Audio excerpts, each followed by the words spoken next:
のポケモンのシルエットの中から応援ポケモンのプラスルが隠れたモンスターボールの番号を当ててください。今回チャレンジしてくれるのは大城匠君33歳、大山祐介君31歳です。このシルエットがプラスルかな、よーく見てこないでね。それではいくよ、スタート。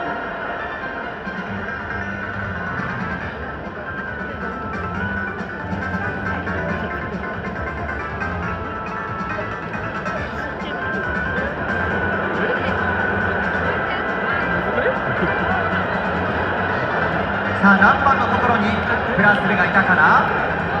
たくみくんは、ゆうすけくんは5番だ。たくみくんも5番、大正解です。拍手。見事正解した2人にはポケモン特別企画のオリジナルグッズをプレゼントします。